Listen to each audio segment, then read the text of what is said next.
Pegasus क्या है जिसने दुनिया भर में मचाया हड़कंप?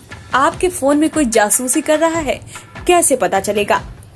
पेगासस एक ऐसा घोड़ा जो उड़ सकता है। ग्रीस की कहानियों में ऐसे एक घोड़े का जिक्र मिलता है जो हवा में उड़ सकता है, मगर यहाँ चर्चा जासूसी के लिए इस्तेमाल हुए एक सॉफ्टवेयर की है जिसने दुनिया भर में हड़कंप मचा दिया। मीडिया, संसद और कोर्ट, हर जगह इस सॉफ्टवेयर की चर्चा हुई। दुनिया भर में कई स्पाईवेयर का इस्तेमाल होता है, लेकिन पेगासस की चर्चा सबसे ज्यादा हुई। इस स्पाईवेयर को इजराइल के NSO ग्रुप ने डेवलप किया था, जो किसी के फोन में चुपके से इंस्टॉल किया जा सकता था। यहाँ तक कि इसे किसी के फोन में इंस्टॉल करने के लिए यूजर के इस पर क्लिक करने की भी जरूरत नहीं थी, और यही इसकी सबसे बड़ी असली खासियत भी है।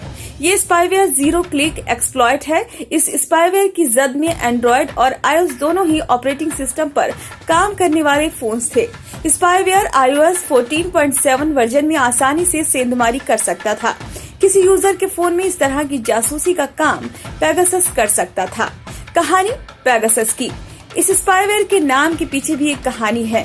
पेगासस ग्रीक की पौराणिक कथा में एक घोड़े का नाम होता है जिसके पंख होते हैं। ये एक ट्रोजन हॉर्स कंप्यूटर वायरस है जो किसी भी डिवाइस में यूजर की जानकारी के बिना सेंधमारी कर सकता था। दरअसल ये सॉफ्टवेयर डिवाइस में मौजूद खामी को खोजता और फिर यूजर की डिवाइस को इन्फेक्ट करता है।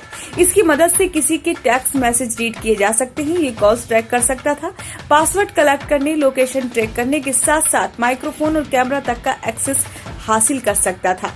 पेगासस को साल 2016 में डिस्कवर किया गया था।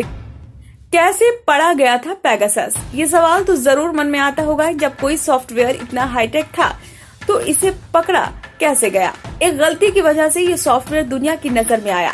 दरअसल अगस्त 2016 में अरब में मानवाधिकार की लड़ाई लड़ने वाले अहमद मंसूर को एक टेक्स्ट मैसेज आया। उन्हें एक सीक्रेट मैसेज मिला जिसमें UAE की जेल में बंद कैदियों पर अत्याचार के बारे में बताया गया था। मंसूर ने इस लिंक को यूनिवर्सिटी ऑफ टोरंटो के सिटीजन लैब को भेजा, जिन्होंने जांच में पाया कि टेक्स्ट मैसेज के साथ आई लिंक में एक स्पाईवेयर छुपा हुआ है। किसी फोन में मालवेयर इम्प्लांट करने के इस तरीके को सोशल इंजीनियरिंग कहा जाता है।